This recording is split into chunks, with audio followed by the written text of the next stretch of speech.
Greetings and welcome to the Lazy Game Review's Best Games of 2015.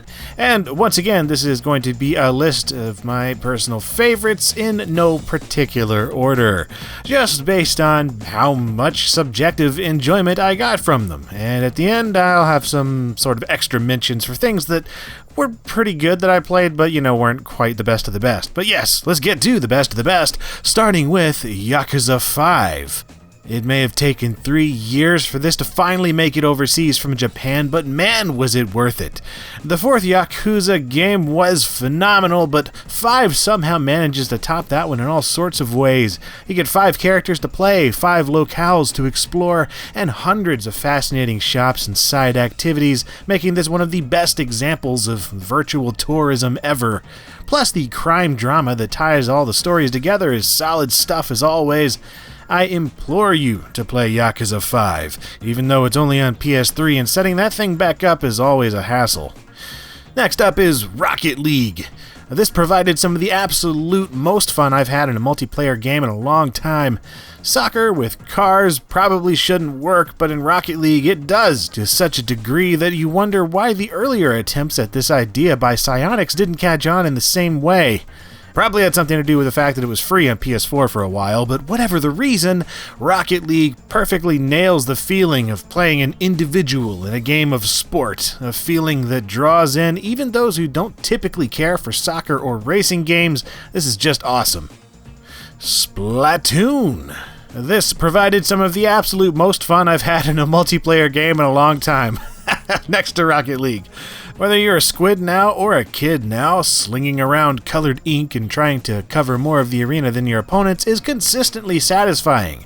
It's such a neat idea that Nintendo put forth here, and I love when the typical deathmatch-style online formula is turned on its head and you get something like Splatoon. This is the kind of game that makes me grateful the Big N is still around and doing interesting stuff. Dropsy.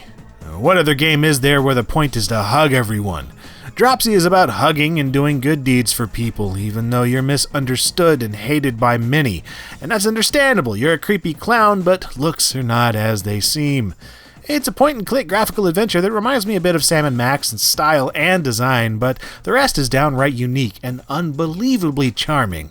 Also, one of the best original soundtracks of the year, if you ask me, one that I was happy to purchase in several formats. Cities Skylines. Finally, something to properly fill in the Metropolis-sized void left by SimCity 2013. Skylines is the kind of city simulator that makes me so thankful for game developers like those at Colossal Order behind this. It's got that old SimCity charm, but it introduces things like districts that also make it feel unique, not to mention a massive plot of land to build on and a stellar modding community to really tweak the game till you're content. And all this at a base price of just $30, so yeah, Skylines is a no-brainer if you're into urban planning city builders. The Witcher 3. We've reached a new pinnacle of fantasy action RPGs, folks. The Witcher 3 is a wonderful game, even if you're not familiar with the first two. But if you are, then it's even better, because the lore and the story contained within is one for the ages. Not only that, but the graphical prowess on display is staggering on a decent PC, and the gameplay itself is better than ever, with a combat system that finally hits the sweet spot for me. CD Projekt Red is a role model for the entire game industry as far as I'm concerned. Fallout 4. By far, this is the game that I spent the most time with in 2015, and it's no wonder if you know my gaming preferences. I loved Fallout 3, but Fallout 4 felt like a substantial improvement in the ways that I most cared about.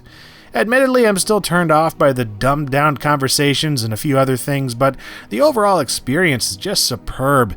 Building towns, crafting weapons and armor, and exploring a densely packed post-apocalyptic Massachusetts has been a high point of the entire year for me, and I can't wait to play even more. Also, mods. Ori and the Blind Forest. Gorgeous visuals on par with animated classic movies, hugely satisfying control over your character, and a narrative that is truly affecting. Ori and the Blind Forest is a kind of reinvigoration of the Metroidvania school of adventure platforming, and I couldn't help but be sucked in by its charms. The abilities you learn and the puzzles you solve increase in complexity and enjoyment steadily as you play, all while giving you a generous feast for the eyes and for the fingers alike. Dying Light. When I saw this was made by the Dead Island developers, expectations were pretty low, but holy crap, Dying Light is amazing! Take parts of Dead Island, Mirror's Edge, and Far Cry, and you get an idea of what to expect. Big open world, lots of zombies, tons of stuff to do, little bits of role-playing elements. The parkour works great. The weapons and upgrades are hugely satisfying. The environment is lots of fun to explore, and the story is... well, I forgot the story actually, so who cares? But the rest of the game is top-notch in both co-op and single-player. Undertale. And not only is this one of the funniest games I've probably ever played, but it's one of the only games in recent memory that has thoroughly knocked me for a loop. It doesn't just toss your gaming expectations aside, it throws them out the window and then tells you the window never existed in the first place and overwrites your save game and just doesn't give a crap about anything anymore. And yeah, that's Undertale. Not only that, but the fact that you can win typical RPG battles via pacifism is just awesome. Undertale's classic gaming inspiration, Earthbound, Shin Megami Tensei, are obvious, yet its execution is anything but. Forza Motorsport 6. In every conceivable way, Forza 6 is what Forza 5 should have been. Something like 500 cars, dozens of tracks, night racing, weather simulation, and a revamped career mode made me more than happy as a fan of the franchise, and its signature level of customization and personalized gameplay is better than ever, so it'll go just about as arcadey or simulation-y as you want. I'll be playing this one well into 2016, especially with the frequent car pack updates. Until Dawn. Now this one really caught me by surprise. Until Dawn is a survival horror adventure game that uses every trope in the book liberally, and somehow that only works to its advantage. It's like a 80s, 90s cheesy horror movie with stupid kids that you just want to see die, and they do, and it's great. It's creepy and it's stupid and it's entirely awesome what you can pull off by the end once everybody starts dying. It's just like, wow, there's some real consequences here. And yes, I've seen some comparisons to David Cage's flawed Quantic Dream games, and I do enjoy those quite a bit, but Until Dawn takes that same basic formula and really irons out the weirdness to make something truly worthwhile out of it. And that's it for my main list. I do want to mention a few others honorably here. First up being King's Quest. I really enjoyed this so far, but it's an episodic game, and I don't know, it kind of is weird to me to like just say, oh, this is one of my favorite games of the year when it's not even all out yet. There's just the first couple parts. Really good though. It's got a lot of nods to the old games as well as some stuff for the new.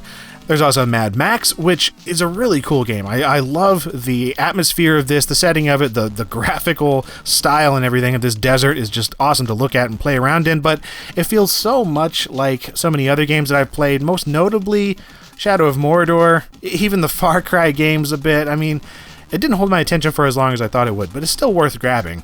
Same with Assassin's Creed Syndicate. A heck of an improvement over Unity. I mean, massive improvement. I didn't have any game-breaking bugs. I didn't really have many glitches at all. It was just a fantastic entry in the series, and it really reminded me of like the glory days, so to speak, of Assassin's Creed 2 and Brotherhood, and a super cool setting with the Victorian England thing. But yeah, definitely one to wait out for a good sale on. And then finally, Bloodborne. Just because I super respect all the stuff that's being done here. I love the look of it, the atmosphere, everything really, but the gameplay. I just can't get into this style of game. I just can't. Anytime I've tried to get into Dark Souls things, it's never worked. I just can't get my head around that style of combat, and it just irritates me, but that is just not for me. So that is my list, off the cuff somewhat, of 2015. I hope you enjoyed it, and if not, I'm sure you'll let me know in the comments, and all the games that I missed or, haven't played yet. What the heck, man, I'm still got to get through Soma. That one looked awesome, and I've only gotten a little bit into it. Not to mention Metal Gear Solid 5. Haven't played it yet. Rainbow Six Siege, haven't played that. And Just Cause 3, I haven't finished it yet, but yeah, it hasn't really grabbed me so far. I mean, it's Just Cause 2.8, which is fine by me. It's a heck of a lot of fun, but it was also just not, like, best game of the year material for me. Check back every Monday and Friday for more videos here on LGR, as well as Twitter, Facebook, Patreon if you'd like to talk to me outside of YouTube and support the show in general. And as always, thank you very much for watching, and Happy New Year!